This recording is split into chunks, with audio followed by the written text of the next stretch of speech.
Are you listening? Damn. Another episode of Trash Talk. I'm Damian Hill. With me, as always, is TJ O'Connor.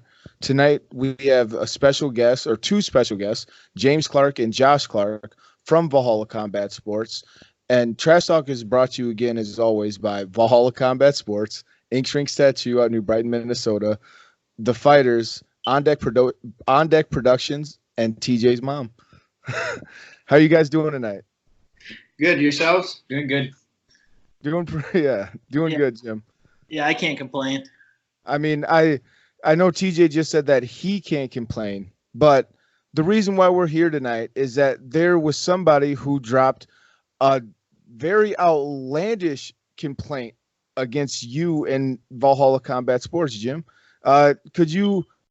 Oh, okay. I'll give the backstory on what the complaint was, but could you give the actual story and the backstory on what led to this going down? So the initial complaint, to the fans that don't know, I train at Valhalla Combat Sports. James Clark is the owner. Josh Clark is his son. So he inherits this shit. So, anyway, there was a guy that came to the gym. Some words were exchanged between him and Jim, and he took it upon himself to go on the Google website and the Facebook reviews, wherever you can leave a review on Facebook and on Google, and made an outlandish claim that Jim challenged him to a street fight and threatened his life and what else have you, and shared some stories about what went down at the gym. And it was just kind of crazy. And when I read it, and when Jim told me the story, it just really confused me. So could you give us a background of like what led up to this guy even saying this in the first place? Yeah, so he is a guy named John Zasada. He came in the gym about 3 months ago. It was back in, I think it was probably end of March, early April. Oh, so even longer. But yeah. So anyway, I was in California at the time when he first called me, and he leaves like a 10-minute message on my cell phone saying that he wanted to have his son come in and spar and like try out for our fight team. And I was driving through California at the time up in the mountains, so I couldn't pick up. But he left like a 10-minute message. I was still in the mountains, so I couldn't call him back. And then he leaves another 10-minute message. Then when I finally got a hold of him, I told him what date I would be back. And then I told him I'd be there. It was Monday at 5:30. So he calls me at 5:28. He goes, "We're standing outside your door. Where are you?" And I go, "Well, what time is it?" And he goes, 5:28. And I said, "Well, I'll be there at 5:30. I'm 2 minutes away, So he's standing outside the door, and I brought him down to the gym, and he's like, in those 10-minute messages, he was basically bragging about his son, that his son was a national champion kickboxer, national champion in Taekwondo, that he was born in Thailand, and so he wrestled X amount of years. Yeah, so just like chalking his kid up, and then when we were opening up the door, he was doing the same thing. He was like saying that his son has boxed since he was four years old, that he trained at the Minnesota Martial Arts Academy under Greg Nelson X amount of years. And so it looked like it was going to be, a good sparring session. So I said, well, he can spar with Joshua here. And then he looks at, yeah, go ahead. But before you continue with the sparring story, what kind of a fucking coach? Like, I get like holding pads for a 4-year-old, but he's been boxing and been in the boxing gym and training boxing since he's 4 years old. That's what he's telling us, yeah. I'm just saying, and I'm like, and unless I'm a boxer, I mean, like the boxing instructor, and it's my kid, I'm not working with the fucking 4-year-old. I'm just sorry. I don't know if this guy's lying or not, but I'm calling him a liar. All right, sorry. Continue with the sparring. anyway, so I said he can spar with he can spar with Joshua. They're about the same weight. The guy's son was about 130 pounds. Joshua fights at 125, so it was fair in like that regards for weight, you know. And I told him that Joshua's had 12 boxing matches and he's had whatever, probably a couple hundred wrestling matches. And then the guy was saying, "Oh, I think my son is probably going to overmatch your son, or he's going to be too much for your son," because then he repeated everything that he was boxing since he was 4, national champion kickboxer. They just got back from Thailand, and then they've trained at the academy for X amount of years. And I said, well, let's just see how it goes. They can spar light. That's fine. And then so I was telling Joshua to put on a shin guard. So this guy was saying, they don't need to wear shin guards. We just got back from Thailand. They don't need shin guards. And then he wanted his son to spar with Joshua with knees to the face, with elbows, and no pads at all. No shin guards. And so I said, well, why don't you just have them go 50%. They can. It doesn't have to wear headgear, but why don't you have them wear shin guards so no one gets hurt? And then they were looking at us like we were a couple of pussies. And so okay. Josh, what was going through your head at this time when all this was going down? So like I just got back from I had class earlier that day in the morning at St. John's, and then my dad wrote me saying he wanted to talk to me about something because he got the calls from this John guy, the kid's dad, and then but then I got back home I think around maybe 1 or 2 o'clock. With the gym opened up at 5:30 that day. And then, so he was just telling me about this guy. He has his son that has done X amount of kickboxing matches, trained in Thailand, all this other stuff. I'm like, okay. And then, but when he came to the gym, he started bragging about his son in front of me. I didn't even say anything. I just kept to myself. But then he was looking at me like, yeah, my son's going to be, I think might be too much. Your kid's just a wrestler. In my mind, I was just like, in my head, I was like, oh, okay. And then okay, and then all of a sudden, my dad told me to put the shin pads on. He was like, "No, we don't need that stuff." And I'm like, I was like, "All right, we can do this without anything." But like, that's going through my head. Like, but I'm like, that's gonna be a mistake. Did you feel insulted a little bit? Did you feel insulted a little bit? Yeah, I did feel a little bit. I was insulted. I'm like, all right, well, okay, but like, we'll see how this sparring session goes, and then like. They were like they wanted to go hard.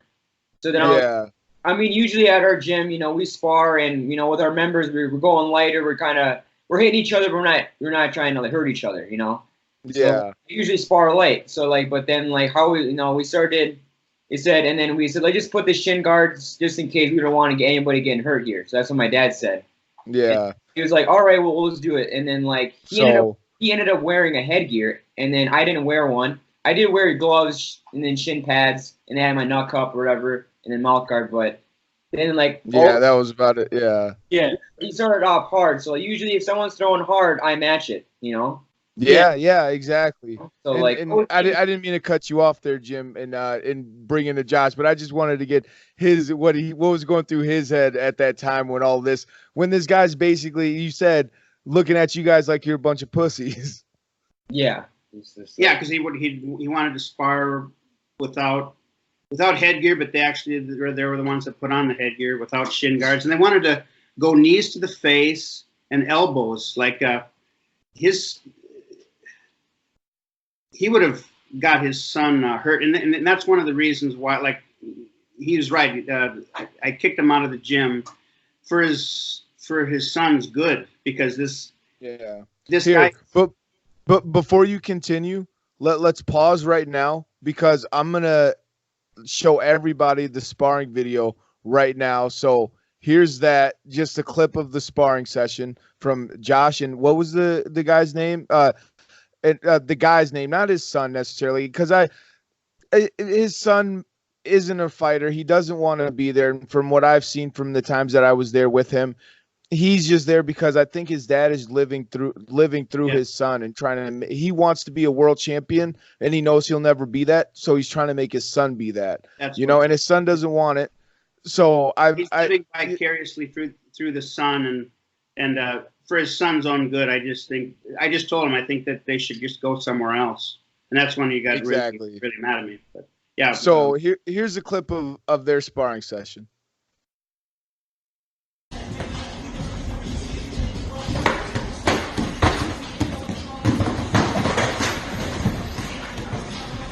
Come on, Jake. Hands up. Nice one.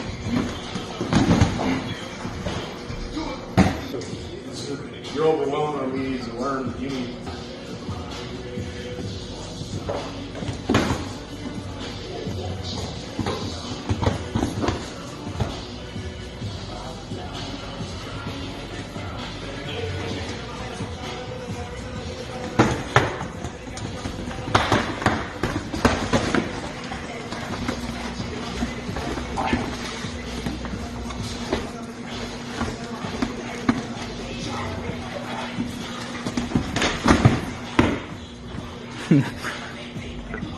So yeah, now that we got a chance to see that video, I mean, that just makes it more clear that, you know, this guy's judging an opinion on, you know, what he wants to put his son through. Like you guys said, it's not what he should be doing. He shouldn't be living vicariously through his son. No. This guy's a fool. Clearly, he's Delusional. clearly he's a fool. One, because he doesn't follow and like and subscribe Trash Talk and follow the rankings. Yeah. Bring my son to the #1 guy's gym and say, hey, let's have an unsanctioned street fight. You know, so like I said, Josh, I've known you for a while. I can only imagine what was going through your mind as this guy was talking all that. So, I mean, now that the sparring session's done, what transpired after that? Was it an immediate thing, or did they keep coming back to the gym? Yeah, and I like after that sparring session was over, and you can kind of see him in the video. He's like, they wanted 100%, you know, knees to the face and everything. But after his son was getting the better of it, like he thought he would, he was actually, you know, yelling, you know, for Joshua to go lighter with his kid. Yeah. And then I thought that was it. I thought they were after that they would be done. But he did. Here's the thing: is that that son after that never wanted to come back, and every time he was there, he was like Yeah. arguing with his dad. I don't want to be here. So I don't want anybody there that doesn't want to be there. You were saying to me negative attitudes are contagious. Yeah, and I don't want it there. So the dad was really cattle prodding that kid to go there and forcing him there. And well, I'm sorry, like yeah, he has. I'm really sorry for interrupting you, Jim, but like yeah, he was the one pressuring him to be there, living vicariously through his son, and he also had some outlandish stories about his own accomplishments, which were never on record, never proven. No one could ever confirm, you know, and it's always one of those things like, oh yeah, this happened, but you have to take my word for it because cameras didn't exist when this happened. Yeah, I mean, you can't come in with like delusional stories or like he would talk about these street fight stories to a group of fighters. Yeah. I mean, yeah, they smell a lot like a fart in a car. yeah. He can't really, you know. So I mean, he would be coming up to the fighters there, trying to coach them, and then like the fighters there wanted him to go sit down, and so I just told him, you know, I just sent him a letter, just, you know, he was supposed to pay his gym dues on the and here's the thing is that I need gym, you know, I need to collect people's gym dues. So this shows you what a pain in the ass this guy was, is that he was paying his membership every month, but just shows how much of a pain in the ass this guy was. I wanted him out. You know, it's hard to get gym dues from people. This guy would pay, but it was just too much of a pain in the ass. Like he would come in, like he would tell these, you know, these outlandish stories, and you can't prove or disprove them, but they just seemed outrageous. But one of the ones that he came in, he told the group is that he was over at the Minnesota Martial Arts Academy, and he was telling us that he beat Greg Nelson in a grappling match. He had Greg Nelson in a headlock for 10 or 15 minutes, he was saying, and Greg Nelson out of it. And if there's anybody at the academy who's watching this, please tell what's the guy's name again? John Posada. John Posada? Zasada. It's Zasada. Zasada. But he said that he had his son training at the academy for X amount of years, and he said that he would roll with Greg Nelson, and he put Greg Nelson in a headlock and kept him there pinned for 10 or 15 minutes. Greg Nelson is a former D1 wrestler and is a black belt in Brazilian Jiu-Jitsu. He's not going to get caught by this phony.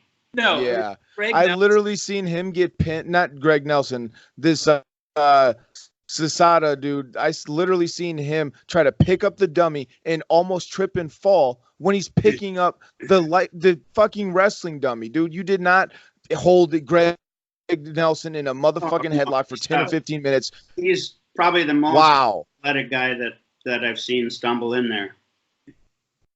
Yeah. No, the only thing that he's been talking crap about us ever since I told him to go somewhere else. He was saying that I challenged him to a street fight. I want to come on here and say that's happened. You guys know me that I've even told guys in the gym to avoid Damien. I don't know how many times I've told you, don't go into Anoka. Don't go to parlors into Anoka. If you want to fight somebody, fight him in the gym, or I'll set you up with an MMA fight. I've told you guys for years to try to get him to sign the waiver. Exactly. So he was saying that I'm stalking him, that I'm going out and trying to look for a street fight. I don't need to go look for street fights. I can set myself up for, a wrestling match or jiu-jitsu match on my own show, or I don't need to be doing that. He said that he said that you're stalking him.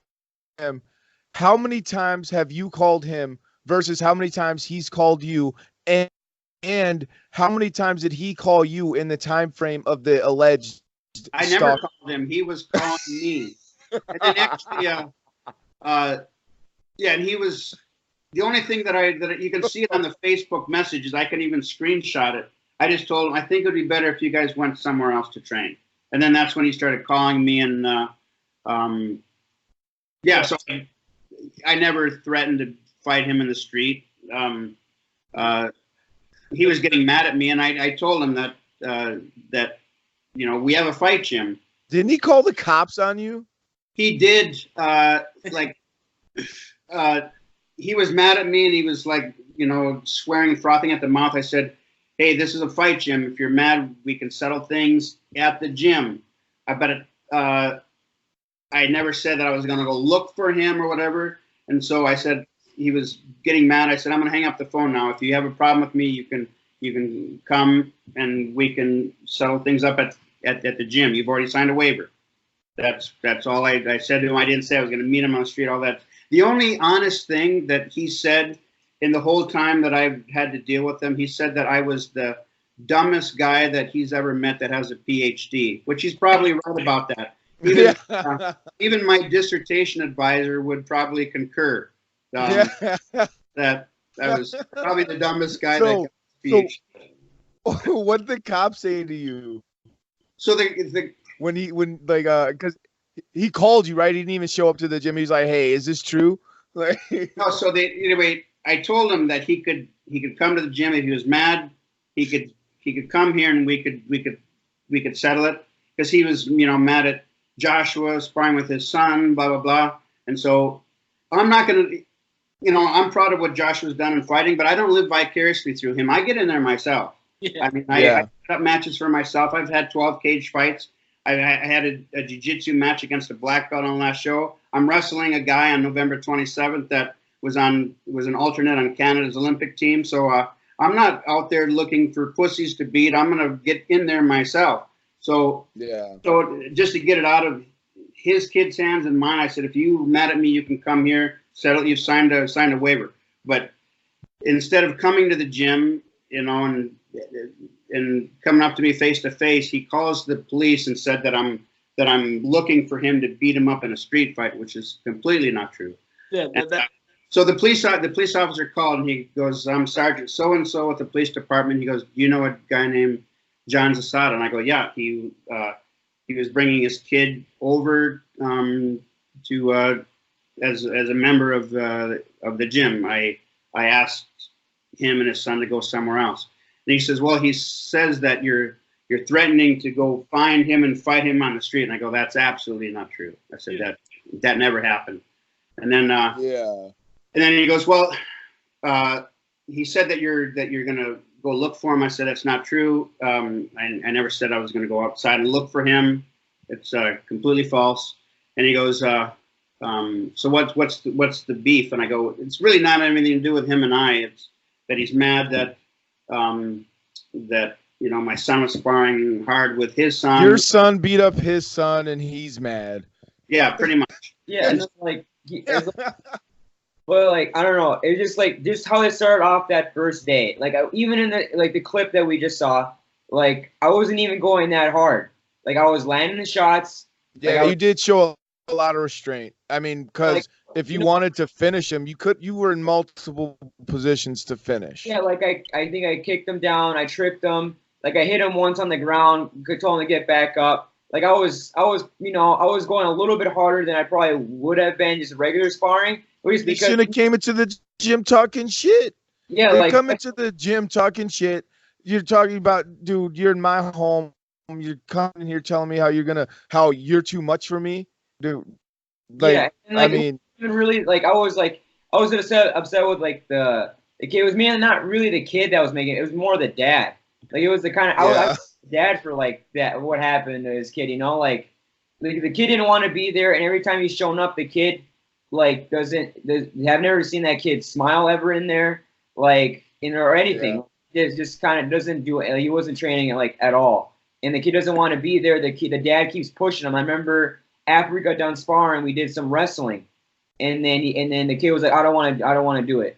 I don't want to wrestle. I don't want to do any grappling. And the dad was like, "No, you're gonna get in there and do it." And then you just kind of pushed his kid to do it, and then he was like, "Okay."